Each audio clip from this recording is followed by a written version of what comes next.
कल के विषय में कुछ पूछना है?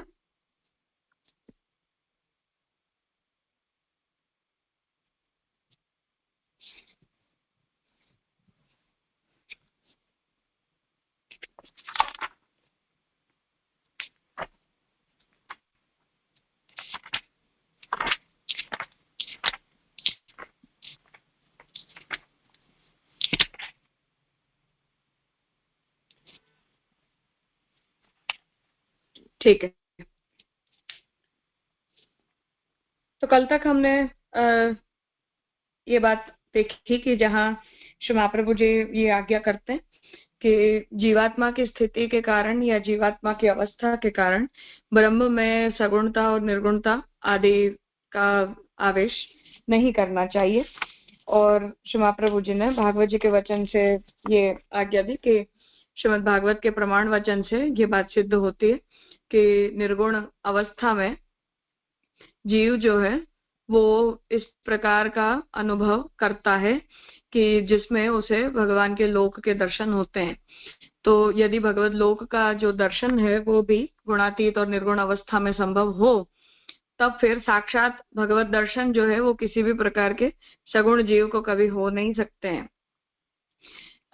इसलिए सगुणता का जो आवेश है वो इस प्रकार से नहीं सोचना चाहिए, परंतु भगवान में सगुणता नहीं सोचनी चाहिए, परंतु जो जीव है उसी की सगुण अवस्था का विचार करना चाहिए।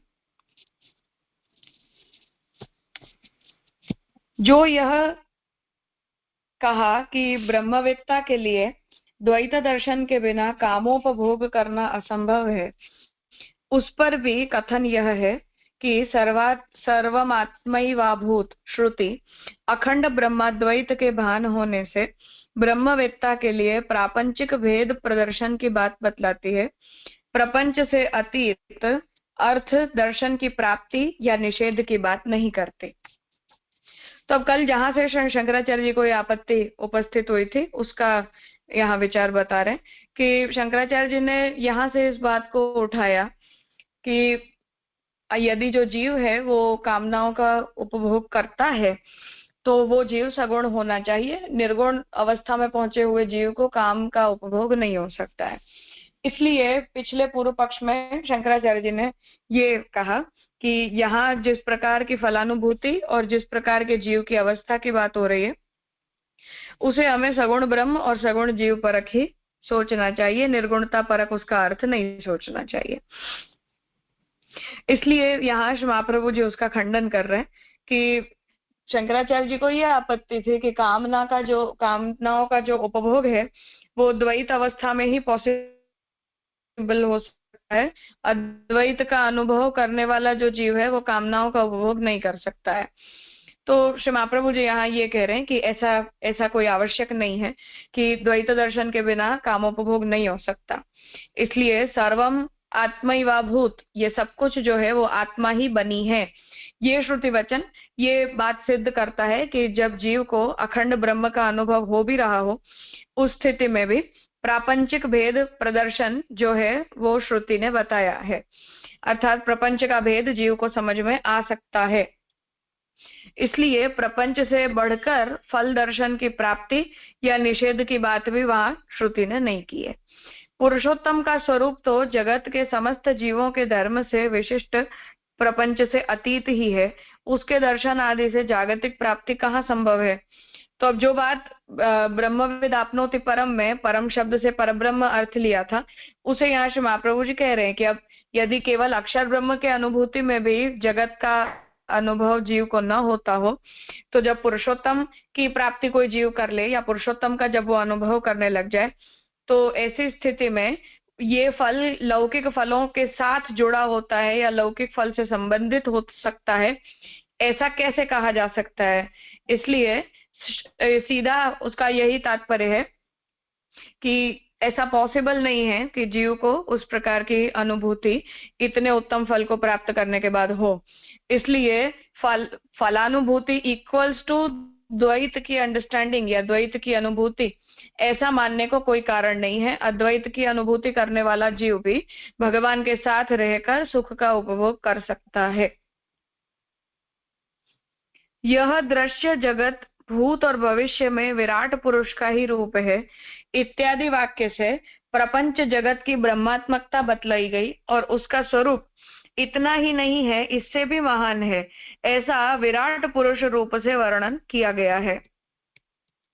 अब यहाँ ये जो यहाँ श्री महाप्रभु जी उस अद्वैत को समझा रहे हैं कि ये जो जगत है वो विराट पुरुष इस जगत के रूप में बना हुआ है। ये जो शास्त्र के वचन है उससे भी जगत ब्रह्मात्मक है, इसलिए ब्रह्म से व्यतिरिक्त नहीं है, ये बात कही गई है। और जो ब्रह्म है उसका स्वरूप इतना ही नहीं है, ब्रह्म इस जगत से बढ़कर भी है, ऐसा विराट पुरुष के स्वरूप का वर्णन किया गया है। तो वहां से भी ये बात समझ में आती है, से व्यतिरिक्त हो या ब्रह्म से भिन्न हो, ऐसा कुछ भी अस्तित्वमान नहीं होता है। इस श्रुति के तत्व को जान लेने के बाद कुछ भी कहना शेष नहीं रह जाता।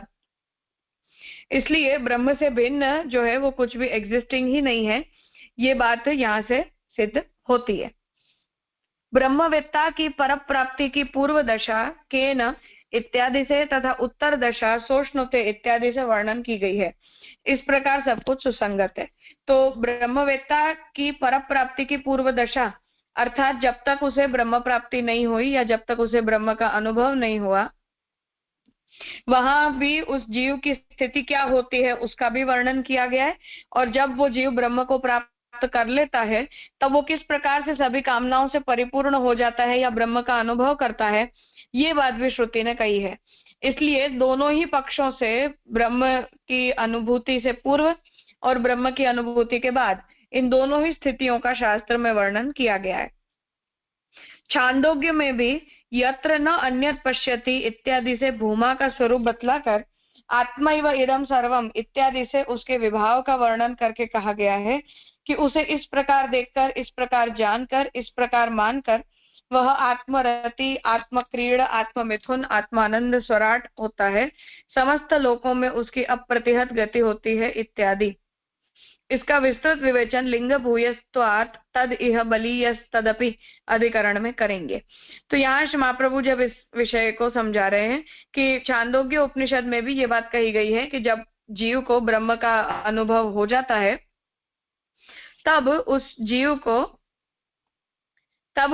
को ब्रह्म के अतिरिक्त और कुछ भी दिखाई नहीं देता और ये आत्मा ही ये सब कुछ बना हुआ है। यहाँ से उसका वर्णन भी किया गया है कि उसकी जो अनुभूति है वो भी प्रपंच जगत में ब्रह्मात्मक अनुभूति बन जाती है।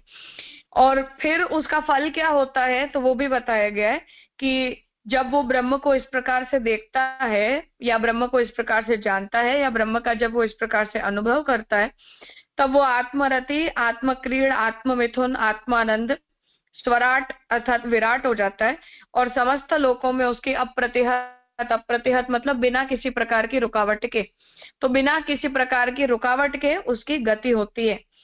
तो यहाँ ये बात समझाई गई है कि वो जीव की जो इस प्रकार की स्थिति है वो स्थिति उस जीव की इस प्रकार की अनुभूति से होती है। तो जो अनुभूति उस जीव को इतनी उत्तम दशा में होती है उतनी उत्तम दशा की जो ये अनुभूति है वो अद्वैत की अनुभूति ही है, वो द्वैत भाव नहीं है। तो जो आपत्ति शंकराचार्य जी ने उठाई थी कि इसे हमें सगुणता परक मानना चाहिए या सगुण भाव परक मानना चाहिए, तो उसे यहाँ समझा रहे हैं कि ऐसा नहीं है। ये जो है वो जीव को निर्गुण अवस्था में होने वाली अद्वैत की ही अनुभूति है और ऐसी जो ये अद्वैत की अनुभूति है, ऐसी अद्वैत की अनुभूति के कारण किसी भी प्रकार से उस जीव की कोई हानि नहीं होती और न ही उस अनुभूति को हम सगुण ब्रह्म परक अनुभूति कह सकते हैं।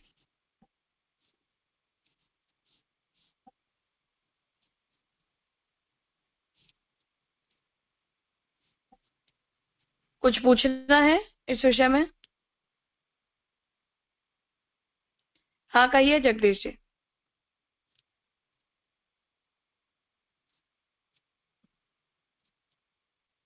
आपका फोन म्यूट है, अनम्यूट करके बोलिए। मैंने कर दिया है। हाँ प्रणाम राजा। ये जो ये बताया ना कि सर्वम आत्मेव अभूत, इस श्रुति से क्या मतलब बताया जा रहा है कि अखंड ब्रह्मादेव के महान होने से ब्रह्मवेता के लिए प्रापंचिक भेद प्रदर्शन की बात बतलाती है? ये स्टैंड स्पष्ट नहीं हुआ मतलब उत्तर पक्ष में।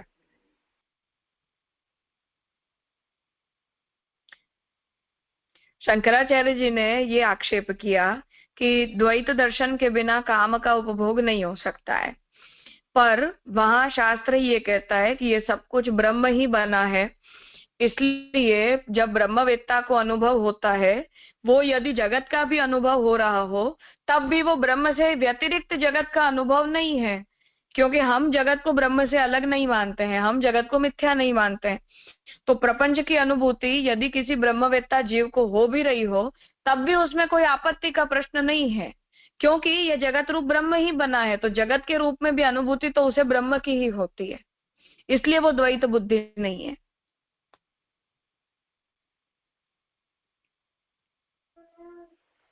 पर ये जैसे ऊपर और नीचे, अभी जो नीचे वाला स्टैंड हमने देखा है, तो दोनों अलग अलग आर्ग्यूमेंट के जवाब। माने जैसे नीचे बताया ना कि अद्वैत की अनुभूति है जो फल पक्ष में आ रही नीचे वाली आर्ग्यूमेंट में, और ऊपर वाली आर्ग्यूमेंट में तो ये दो बात अलग अलग तरीके से कही जा रही है कि उसको भेद प्रदर्शन भी हो रहा है। ऊपर जो हम देख रहे हैं जहाँ सर्वम आत्मभूत, और नीचे जो श्रुतियों में आया है आत्मविदम सर्वम, यहाँ ये बात बताई जा रही है कि उसको निर्गुण और अद्वैत की अनुभूति हो रही है। तो ये दोनों स्टैंड अलग अलग अर्थ में समझनी चाहिए हमको, दो पूर्व पक्ष के अर्थ में, ऐसा समझे? नहीं नहीं, महाप्रभु जी ये आज्ञा कर रहे हैं। सबसे पहली आर्ग्यूमेंट ये दी कि हाँ, मान लीजिए हम ये कहें कि ये अनुभूति, प्रपंच की अनुभूति भी उस जीव को हो रही है। जैसे आस्करण राजा है, मानो उन्होंने अन्न खाया, कुछ खाया पिया, तो उन्हें अनुभूति है कि उनके आसपास क्या वस्तु है, क्या एग्जिस्टिंग है क्या नहीं है। परंतु ये भी जो अनुभूति हो रही है उन्हें, वो क्या ब्रह्म व्यतिरिक्त है अनुभूति? मानो मुझे जगत की अनुभूति हो भी रही है, तो जगत रूप ब्रह्म ही बना है। तो वो अनुभूति शंकराचार्य जी को इसलिए आपत्तिजनक लगती है क्योंकि उनके लिए जीव और ब्रह्म और जगत ये दोनों अलग अलग हैं, और ये जगत उनके लिए मिथ्या है। इसलिए वो जगत की अनुभूति को ब्रह्म की अनुभूति नहीं कह सकते। परंतु जब हम जगत को ब्रह्मात्मक मानते हैं, तो हमारे लिए तो जगत की अनुभूति ब्रह्म की अनुभूति से अलग नहीं है ना। जगत के रूप में भी हमें तो ब्रह्म की ही अनुभूति हो रही है, तो हमें तो उस बात से कोई समस्या भी नहीं होगी। तो पहली आर्ग्यूमेंट श्री महाप्रभु जी ने ये दी। दूसरी बात श्री महाप्रभु जी ये कह रहे हैं कि उसे द्वैत बुद्धि होती है, इसका निषेध भी शास्त्र ही कर रहा है। कैसे कर रहा है? तो ये बात कही कि वहां शास्त्र ही इस बात को कह रहा है कि उसकी ब्रह्म की अनुभूति से पहले की स्थिति क्या थी, और ब्रह्म का अनुभव करने के बाद जगत के प्रति उसकी दृष्टि कैसे बदल गई। तो हमारी भी दृष्टि है वो ब्रह्मात्मकता की अनुभूति से पहले कुछ और होती है, और ब्रह्मात्मकता की अनुभूति के बाद कुछ और होती है। तो प्रपंच को ही हम देख रहे हैं, पर भिन्न भिन्न दृष्टियों से हम देखते हैं, और भिन्न भिन्न दृष्टियों से हम देखते हैं क्योंकि ब्रह्म ही इस जगत के रूप में बना है। तो वो अंडरस्टैंडिंग यदि हमारी बन जा रही है, तो फिर हमें जगत का भी अनुभव हो रहा हो, तब भी ब्रह्मात्मकता की दृष्टि से तो उसमें कोई आपत्ति नहीं है, क्योंकि शास्त्र ही आत्मा ही व इदम सर्वम ये कह रहा है कि शास्त्र ही इस बात को कहता है कि ये सब कुछ ब्रह्म ही बने हुए हैं। और फिर वो जीव जब भोग कर भी रहा है, तो भोग कर रहा है तो कैसे कर रहा है? तो उसे समझा रहे हैं कि वो उसकी आत्मरति है, वो आत्म क्रीड़ा है, अर्थात अपने आप में क्रीड़ा कर रहा है, आत्म मिथुन है, अर्थात वो स्वयं अपने आप में ही संभोग कर रहा है, आत्मा के आनंद का अनुभव कर रहा है। तो यदि ये जो उसकी भोग की भी स्थिति है, जिस भोग से शंकराचार्य जी को द्वैत की आपत्ति हो रही है, उस भोग के सभी प्रकारों को तो आत्मबुद्धि से ही करने के लिए शास्त्र कह रहा है। तो यदि आत्मबुद्धि से करने के लिए कह रहा है, तो उसमें फिर आपत्ति का प्रश्न कहाँ है? कहाँ ये द्वैत बुद्धि हुई या अद्वैत बुद्धि हुई? ऐसा महाप्रभु जी कह रहे हैं।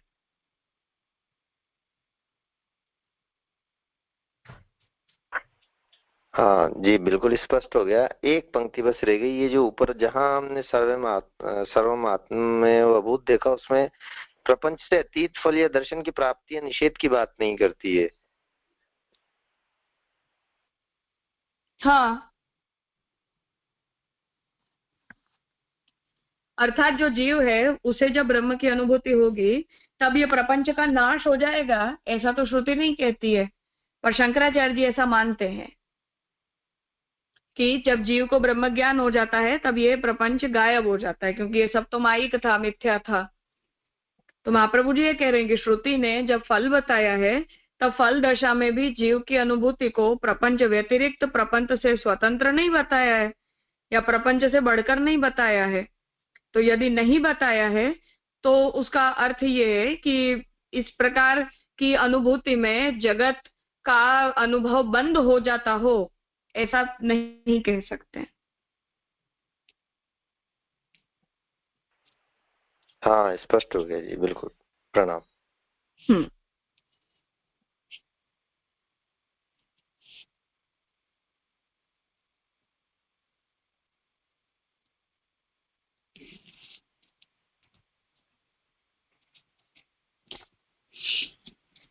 तदेशाभ्युक्ता इत्यादि से पूर्व की ब्रह्म निरूपिका यह ऋचा है। साधन फल के निरूपण के अनुरूप ही ऋचा का भी निरूपण है। आनंद का फलात्मक रूप से साध्य स्वरूप ब्रह्म में विनियोग न करके यो वेद इति ऋचा ब्रह्मविद वाक्य का ही विवरण प्रस्तुत करती है। इस प्रकार फलावाप्ति में स्वरूप योग्यता संपत्ति का निरूपण है।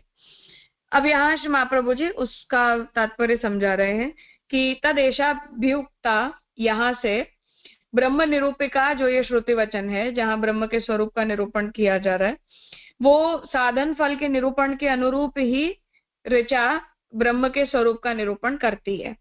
और आनंद का फलात्मक रूप से साध्य स्वरूप ब्रह्म में विनियोग न करके, अर्थात आनंद का फलात्मक रूप से जब जीव को आनंद का अनुभव हो या जीव को जब आनंद की प्राप्ति हो तब साध्य स्वरूप ब्रह्म में विनियोग न करके, मतलब ब्रह्म फल रूप है तो फल रूप ब्रह्म में उसका विनियोग न करके यो वेद इति ऋचा ब्रह्मविद वाक्य का ही विवरण प्रस्तुत करती है।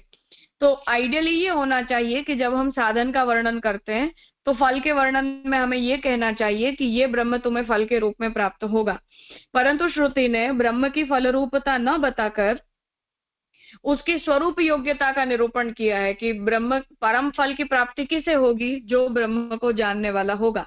तो ब्रह्म को जानने वाले को ब्रह्म मिलेगा, ऐसा सीधा साधे साधन संबंध न बताकर श्रुति ने जो है वो ब्रह्म को जानने वाले को परम फल की प्राप्ति होगी, इस प्रकार का साध्य साधन संबंध बताया है। तो यहाँ स्वरूप फल प्राप्ति में स्वरूप योग्यता संपत्ति का निरूपण है। तो स्वरूप योग्यता क्या है कि परम की प्राप्ति उसे होती है जो ब्रह्मविद होता है। भगवत प्राप्ति के लिए भक्ति लाभ आवश्यक है। हृदय की गुहा में आविर्भूत दिव्य प्रकाश में निहित पुरुषोत्तम ही साध्य ब्रह्म है। तो यहाँ श्री महाप्रभु जी इस बात को समझा रहे हैं कि भगवान को प्राप्त करने के लिए भक्ति प्राप्त करना कंपलसरी है। हृदय की गुहा में जो आविर्भूत दिव्य आकाश है, जो बात आगे कही थी कि योन्तर जो भगवान जब भक्ति सहकृत जीव का ज्ञान बनता है तब हमारी हृदय गुहा के अंदर पुरुषोत्तम का प्राकट्य होता है। तो महाप्रभु जी उसे समझा रहे हैं कि हृदय की गुहा में आविर्भूत दिव्य आकाश में रहे हुए जो पुरुषोत्तम है वही फल रूप ब्रह्म है, वही फल है स्वयं। तम निहितम गुहायाम, यहाँ तम निहितम पद में तृतीय अर्थे द्वितीया है, वहां निहित होने से ब्रह्म का ही बोध होता है। तो निहित होने का मतलब है कि जो वहां रह रहा हो या जो वहां विराज रहा हो। तो जो वहां रह रहा है या जो वहां विराज रहा है वो ब्रह्म ही है और उसी ब्रह्म का उस जीव को बोध होता है। आगे के वाक्यांश का अर्थ पूर्ववत ही समझना चाहिए। परम फल होने से अखंड आनंदात्मक, अंतरंगों से भी अंतरंग वह वस्तु अपने में ही पूर्ण है, वह सबका स्वरूप है, अतः वह आदिदैविक रूप भी है तथा आदि भौतिक आदि रूपों से आविर्भूत होने के लिए वही आकाश आदि रूपों से आविर्भूत हुए, इसीलिए दिव्य आकाश का कर्तृत्व दिखलाया गया है। अब यहाँ ये बात समझा रहे हैं कि ब्रह्म जो है वो परम फल है और जो परम फल होता है वो अखंड आनंद होता है, खंडित आनंद नहीं। तो अखंड आनंदात्मक होने से अंतरंग से भी अंतरंग वस्तु, मतलब हमारी हृदय गुहा के अंदर रहने वाली जो सबसे अंतरंग वस्तु है वो ही ब्रह्म है और वो अपने आप में पूर्ण है और वही सब कुछ बनता है, इसलिए वो ब्रह्म आधिदैविक है। और जितने भी आदि भौतिक रूप होते हैं प्रपंच जगत के, उन सभी आदि भौतिक रूपों को भी वो ब्रह्म ने ही आविर्भूत किया है। इसलिए हृदय की अंतर्निहित गुहा में या हृदयाकाश रूप जिस अधिष्ठान में हमें ब्रह्म की अनुभूति होती है, वो हृदयाकाश रूप अधिष्ठान भी ब्रह्म से व्यतिरिक्त कोई तत्व नहीं है। इसीलिए दिव्य आकाश का कर्तृत्व दिखलाया गया है। तो इसलिए यहाँ ये कह रहे हैं कि इसीलिए हमें जो है वो दिव्य आकाश का कर्तृत्व बताया गया है कि हमें उस हृदय गुहा के आकाश के अंदर ब्रह्म की अनुभूति होती है। तो उसमें जो आधार रूप आकाश है, उस आकाश का भी रोल ब्रह्म से बढ़कर नहीं है, परंतु ब्रह्मात्मक ही होने के कारण उस हृदय आकाश के अंदर हमें ब्रह्म का अनुभव हो सकता है, या वो हृदयाकाश हमें ब्रह्म की अनुभूति करवाने लायक बनता है। अन्यथा हृदयाकाश यदि अब्रह्मात्मक हो तो उस हृदयाकाश के अंदर भी ब्रह्म की अनुभूति हो पानी संभव नहीं है।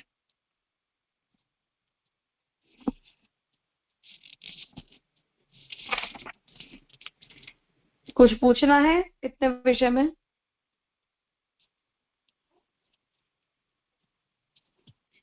प्रणाम राजा। यदि हृदय में रहने वाला है तो उसे तो हम अपना अंतर्यामी का स्वरूप कहते हैं, तो वो ब्रह्म का आप जो बोल रहे हो वो समझ में नहीं आ रहा है। यहाँ स्थिति ये है कि वो अंतर्यामी होता है, ये बात सच है, पर अंतर्यामी को भी हम ब्रह्म के आनंद का अंश समझते हैं। तो जब तक उस अंतर्यामी के रोल के जितना कन्फाइंड समझकर या परिच्छिन्न समझकर हम उसके साथ व्यवहार करते हैं, तब तक उसके अंदर ब्रह्म के आनंद का पूर्ण रूप से प्राकट्य नहीं होता है। परंतु जब उसी अंतर्यामी को हम केवल अपनी आत्मा को रेगुलेट करने वाले तत्व के रूप में न जानकर उस तत्व को हम मूल रूप समझने लगते हैं, तब उसी खंडित आनंद वाले तत्व के अंदर अखंड आनंद प्रकट हो जाता है, जैसे हमारी जागतिक वस्तुओं में होता है या हमारे अपने अंदर भी होता है। तो जीव भी तिरोहित आनंद वाला होता है, परंतु भगवान के अंश के प्रकट होने से जैसे हमारे अंदर भी आनंद प्रकट हो जाता है, उसी प्रकार से अंतर्यामी में भी हो जाता है। पर उसके स्वरूप को हमें ब्रह्मात्मक बुद्धि से समझना पड़ता है। अगर ऐसा समझेंगे तो होगा, नहीं तो नहीं होगा।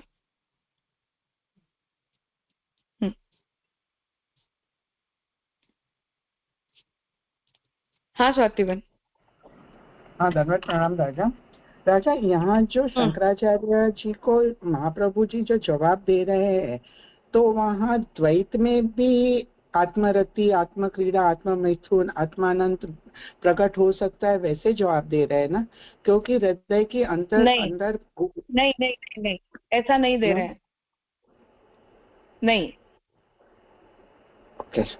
महाप्रभु जी ये कह रहे हैं कि आप इसे द्वैत समझ रहे हो, परंतु ये द्वैत नहीं है, ऐसा महाप्रभु जी का काउंटर आर्ग्यूमेंट है।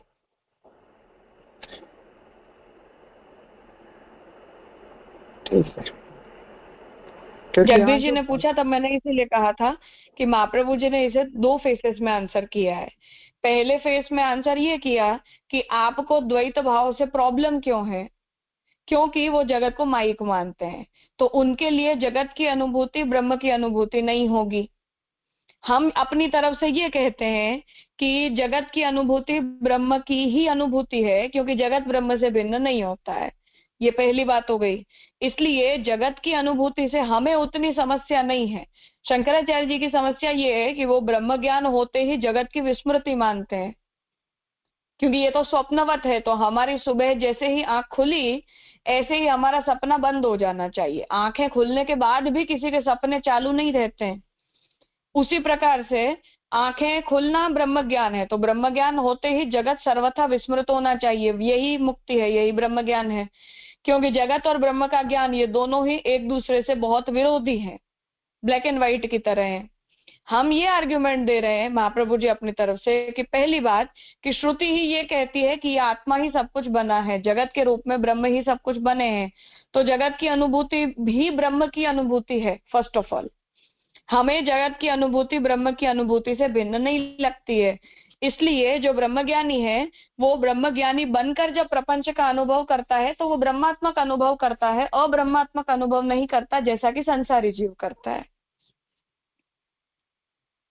इसलिए यदि वो जगत का भोग कर भी रहा हो आफ्टर ब्रह्मज्ञान प्राप्त कर लेने के बाद भी यदि वो जीव भोग कर रहा है या प्रपंच में रह रहा है, तब भी उसकी अनुभूति ब्रह्मात्मक ही होती है, अब्रह्मात्मक नहीं होती है। इसलिए हमारी दृष्टि से ये ऑब्जेक्शनेबल इश्यू नहीं है। और पहली दूसरी बात कि यदि वो जगत की अनुभूति है भी, तब भी वो द्वैत रूप अनुभूति नहीं है, वो अद्वैत की ही अनुभूति है, क्योंकि उसे उस समय जगत और ब्रह्म ये दोनों एक ही लगते हैं। अर्थात वो जगत में ब्रह्म को ही देखता है, हमारी तरह आविद्यक नहीं दृष्टि होती उसकी।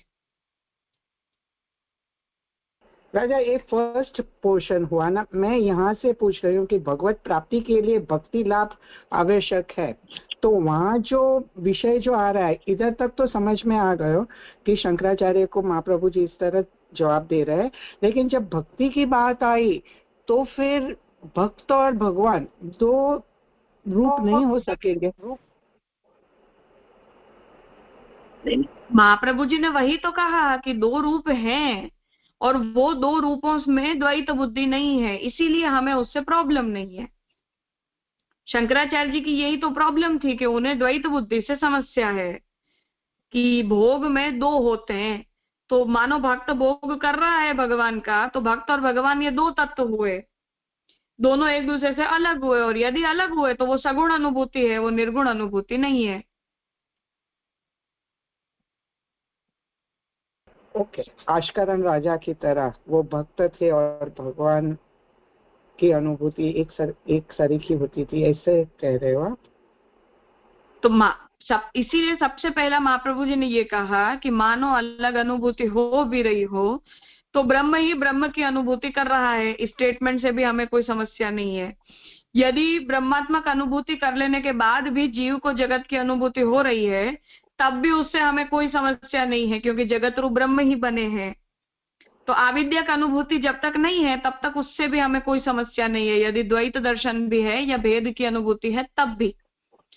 और फिर तीसरी बात महाप्रभु जी ने ये कही कि आप समझते हो ऐसा कि ये द्वैत की अनुभूति है, पर श्रुति तो यही कहती है कि उसे ब्रह्मात्मक अनुभूति ही होती है, तो यहाँ द्वैत की आपत्ति जैसा कुछ है नहीं।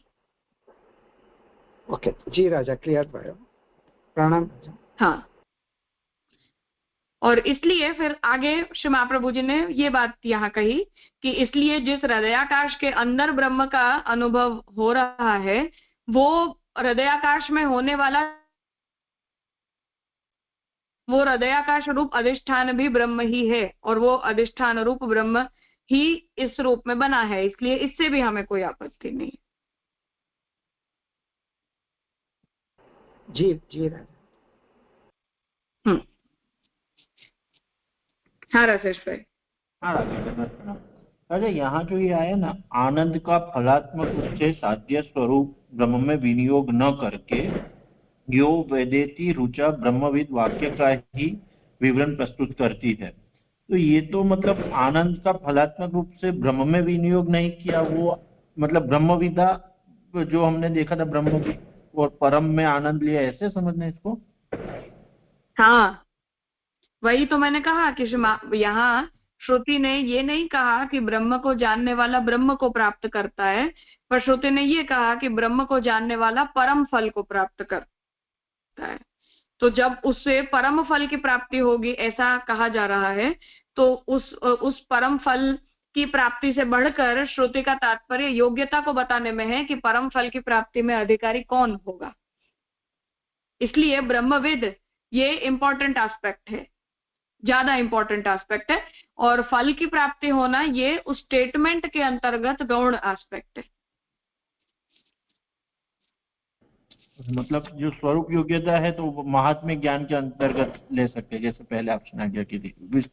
हाँ एग्जैक्टली, महाप्रभु, क्योंकि फिर वहां परम की प्राप्ति होगी तो बिटवीन द लाइंस हमने भक्ति होनी चाहिए ऐसी अधिकारिता का अध्याहार कहाँ से लिया, क्योंकि स्टेटमेंट में तो भक्ति की बात नहीं कही गई है कि ब्रह्मविद आपनोति परम, तो ब्रह्म ज्ञानी को परम फल की प्राप्ति होती है, तो वचन तो इतना ही कहता है।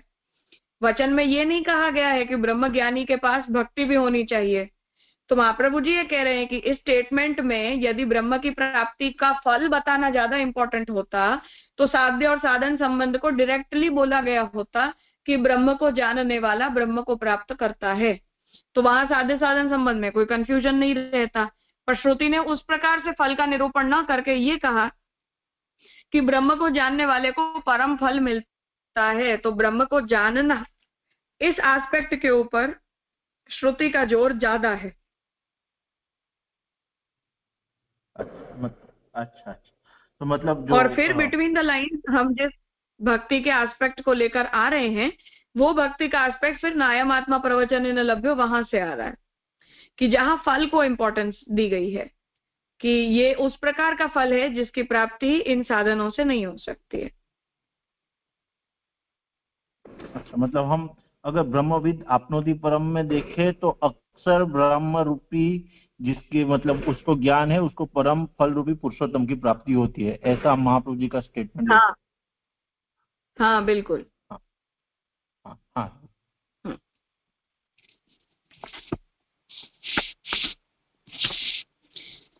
वाक्य के अग्रिम वर्णन में आकाश आदि चारों को पूर्व निरूपित वस्तु से उत्तरोत्तर अंतरंग बतलाया गया है। अब जो कोश हैं उनमें अन्नमय, फिर उसके बाद प्राणमय, मनोमय और विज्ञानमय, ये चार कोशों की जो लेयर्स हैं जिनके अंदर फिर आत्मा रहती है, उनमें अब एक एक लेयर्स की ब्रह्मात्मकता को हमें कैसे सोचना चाहिए उसे यहाँ श्री महाप्रभु जी समझा रहे हैं कि वाक्य के अग्रिम वर्णन में, क्योंकि ऊपर तो ये बात निश्चित बता दी कि जो हृदयाकाश है वो हृदयाकाश को हम ब्रह्म कहते हैं, जिस हृदयाकाश को अधिष्ठान बनाकर हमें ब्रह्म की अनुभूति होती है। तो वाक्य के अग्रिम वर्णन में आकाश आदि चारों को पूर्व निरूपित वस्तु से उत्तरोत्तर अंतरंग बतलाया गया है। तो अंतरंग मतलब आत्मा से अंतरंग, तो अन्न जैसे है अन्नमय कोश सबसे बाहरी कोश होता है, फिर उसके अंदर मनोमय, उसमें प्राणमय और फिर उसके अंदर विज्ञानमय। तो एक एक एस्पेक्ट जो है वो आत्मा से करीब आता जाता है, अंतरंग होता जाता है। अन्नमय शरीर से प्राणमय, उससे मनोमय, उससे विज्ञानमय अंतरंग है।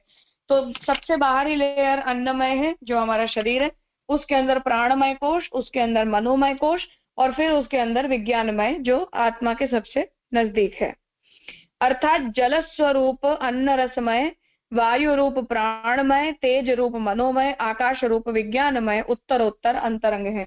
तो पृथ्वी जल तेज वायु और आकाश, ये पंच महाभूतों का यहाँ लेयर बताया जा रहा है कि हमारा जो आदिभौतिक शरीर होता है वो पृथ्वी है, फिर उसके अंदर जल स्वरूप अन्न है, फिर क्योंकि वो अन्न जो है वो ब्लड के रूप में फिर हमारे अंदर प्रवाहित होता है। मुझे एग्जैक्टली याद नहीं आ रहा पर आई थिंक 2013 या 14 के सर्वोत्तम स्तोत्र के प्रवचन में श्याम काका जी ने ये पूरा एक्सप्लेन किया था कि ये सारे कोश किस प्रकार से काम करते हैं। किसी को यदि ध्यान में हो या किसी को नोट्स में मिल जाए तो वो साल का प्रवचन शेयर कर देना, तो सब लोग सुन लेंगे तो ये थोड़ी इंफॉर्मेटिव हो जाएगा। तो जल स्वरूप अन्न रसमय, वायु रूप प्राणमय, तो प्राण जो है वो वायु है क्योंकि हमारे अंदर वो प्रवाहित होते हैं। तेज रूप मनोमय और आकाश रूप विज्ञानमय अंतरंग है। तो ये पंच महाभूतों का से हमारा शरीर बना है, उसमें अन्य चार भूत इस प्रकार से कोशों के रूप में भी कार्य करते हैं, वो बात यहाँ कही जा रही है। जो लोग मयट को विकारात्मक कहते हैं वे अन्नमय आदि को विकारात्मक प्राकृत कहते हैं। तो मयट का अर्थ हमने प्राचुर्य में लिया कि प्रचुरता जिस किसी की भी हो उसके साथ हम मयट प्रत्यय का प्रयोग करते हैं। अन्य जो है वो पक्ष में विकारात्मक उसका अर्थ लेते हैं। तो अन्नमय होने का अर्थ है अन्न के विकार युक्त होना, मनोमय का अर्थ होगा मन के विकार युक्त होना। तो विकारात्मक यदि हम अर्थ उसका लेते हैं तो वो प्राकृत कहे जाएंगे। अंतरंग में निहित अविद्या विमुक्त जीव को ही आनंदमय मानते हैं, यह मत निराकरणीय है। तो यहाँ श्री महाप्रभु जी ने उनका पूर्व पक्ष प्रस्तुत कर दिया कि अंतरंग सब ये चारों को उन्होंने प्राकृत माना है विज्ञानमय कोश पर्यंत, और फिर उसके अंदर जो जीवात्मा रहती है वो अविद्या विमुक्त जीव होती है और वही केवल आनंदमय होती है, बाहर के चारों प्राकृत होते हैं। ये मत पूर्व पक्ष का है जिसका श्री महाप्रभु जी निराकरण करना चाहते हैं, ये कहकर कि यहाँ श्रुति के अंदर हमारे शरीर में वो उस प्रकार से होते हैं परंतु वो अब्रह्मात्मक नहीं होते। तो मयट जो प्रत्यय है वो प्राचुर्य के अर्थ में है, इसलिए हम इन चारों कोशों को भी जो है वो आनंदात्मक मानते हैं, अर्थात उनके अंदर आनंद की स्फुरणा हम एक्सेप्ट करते हैं टू सम एक्सटेंट, या किसी एक पर्टिकुलर लेवल के ऊपर पहुंचने के बाद। इसी प्रपाठक के अग्रिम प्रपाठक में भृगु को अधि ही भगवो ब्रह्म ऐसा पूछने पर वरुण ने उसे उत्तमाधिकारी न मानते हुए स्वयं ब्रह्म का स्वरूप न बतलाकर तप के द्वारा अधिकारातिशय होता है, अतः तुम तप करो, तुम्हें स्वयं ही ब्रह्म तत्व का ज्ञान हो जाएगा, ऐसा तात्विक साधन का यह उपदेश दिया कि तप से ब्रह्म को जानना चाहिए, तप के अतिरिक्त किसी अन्य साधन से ब्रह्म को जानना शक्य नहीं है। तो वहां अब महाप्रभु जी उसका स्वरूप समझा रहे हैं कि भृगु प्रपाठक जो भृगुवल्ली है, वहां जब भृगु ने वरुण से ये पूछा कि तुम मुझे ब्रह्म के स्वरूप का ज्ञान प्रदान करो, तब वरुण ने ये कहा कि तुम्हारा अभी ब्रह्म के स्वरूप को जानने का अधिकार सिद्ध नहीं हुआ है, इसलिए तुम तप करो, तप के द्वारा तुम अधिकार को प्राप्त करो, और जब तुम तप से अधिकारी बन जाओगे तब स्वयं ही तुम्हें ब्रह्म का ज्ञान हो जाएगा। तो तप को ब्रह्म के ज्ञान में साधन बताया, और तप के अलावा किसी दूसरे साधन से ब्रह्म को जानना संभव नहीं है, ये बात भी कही। इसीलिए सब जगह कहा गया है कि तप ब्रह्म है। तप रूपी साधन से ज्ञात समस्त ब्रह्ममय वस्तुओं को प्राकृत कहना विचार शून्य है। तो हम भागवत जी में भी देखते हैं कि ब्रह्मा जी को भी भगवान ने तप करने की आज्ञा दी थी, जो भागवत चतुश्लोकी के अंदर ये वर्णन वहां भी है। तो तप जो है वो साधन है जिससे ब्रह्म प्राप्ति की योग्यता आती है। तप का मतलब है ब्रह्म का ध्यान करना, ब्रह्म के स्वरूप को हृदयारूढ़ करना, उस ज्ञान को जो है वो हृदय में स्थिर करना। तो महाप्रभु जी ये कह रहे हैं कि तप के द्वारा ब्रह्म का ज्ञान होता है, और तप से केवल ब्रह्म का नहीं परंतु अन्नमय, प्राणमय, मनोमय और विज्ञानमय, इन चारों कोशों का भी जो ज्ञान है, अर्थात वो कोश किस प्रकार से हमारे शरीर के अंदर कार्य कर रहे हैं, उसका भी ज्ञान तप के द्वारा ही होता है। तो यदि ये सब विषयों का ज्ञान भी तप से होता है और ये वस्तु जो है वो ब्रह्ममय है, तो उनके होने वाले जो ज्ञान है उसे हम प्राकृत नहीं कह सकते हैं। यदि कहें कि ब्रह्म विषयक प्रश्न और साधन के उपदेश के प्रसंग से ज्ञान होता है कि जिस साधन का उपदेश किया गया है उसके अतिरिक्त ब्रह्म ज्ञानों की परंपरा जागृत नहीं होती, सो बात ऐसी नहीं है। अब कोई ये कहे कि ब्रह्म विषयक प्रश्न और साधन के उपदेश के प्रसंग से ज्ञात हमें ये समझ में आता है कि जिस साधन का उपदेश किया गया है उसके अलावा ब्रह्म ज्ञान की परंपरा प्रकट नहीं होती है, अर्थात तप के अलावा किसी दूसरे साधन से ब्रह्म ज्ञान नहीं हो सकता है। अर्थात इसका आक्षेप भक्ति के ऊपर है कि भक्ति से ब्रह्म ज्ञान नहीं हो सकता है। तो कह रहे हैं कि ऐसा नहीं है। भगवान अनंत विभूति रूप है, जिस रूप से वो जो कार्य करते हैं अन्य कार्य की सामर्थ्य होते हुए भी उस रूप से अन्य कार्य नहीं करते, उनकी लीला का ऐसा ही नियम है। तो यहाँ महाप्रभु जी बात कह रहे हैं कि भगवान की अनेक विभूतियां हैं, अलग अलग रूपों से भगवान के स्वरूप का भिन्न भिन्न प्रकार से भिन्न भिन्न अधिकार के जीवों को ज्ञान होता है। तो यदि भक्ति के द्वारा गम्य विभूति रूप से भगवान हमें अपने स्वरूप को समझाना चाहते हैं तो उस जीव को भक्ति रूपी साधन से भी ब्रह्म ज्ञान होगा, और तप आदि के साधनों से किसी जीव को भगवान अपना ज्ञान करवाना चाहते हैं तो भगवान की उस विभूति का ज्ञान तप के द्वारा होगा, अन्य विभूति का ज्ञान भक्ति के द्वारा होगा, किसी अन्य विभूति का ज्ञान यज्ञ के द्वारा होगा, या किसी अन्य विभूति का ज्ञान किसी अन्य साधन से भी हो सकता है। तो एक ही साधन है ब्रह्म के स्वरूप को समझने के लिए, ऐसा हम नहीं कह सकते। भगवान की भिन्न भिन्न विभूतियों के ज्ञान के लिए भिन्न भिन्न साधनों का उपयोग हो सकता है। इसलिए भगवान ने यहाँ वरुण ने उन्हें तप के द्वारा ब्रह्म को जानने के लिए कहा, तो तप भी ब्रह्म की विभूति के एक स्वरूप को, एक एस्पेक्ट को जानने के लिए साधन बन सकती है। उसी प्रकार से भक्ति भी भगवान के अन्य विभूति रूप को जानने का साधन बन सकती है, और यज्ञ आदि हैं साधन, उनके द्वारा भी ब्रह्म की किसी तीसरे विभूति स्वरूप का ज्ञान हो सकता है। इसलिए इस प्रकार का कोई फिक्सेशन ब्रह्म ज्ञान को लेकर या ब्रह्म के स्वरूप को लेकर नहीं है। ये बात यहाँ श्री महाप्रभु जी ने की। आज यहाँ रखते हैं। इस विषय में आपको जो प्रश्न होंगे तो हम नेक्स्ट वीक उन्हें डिस्कस कर लेंगे।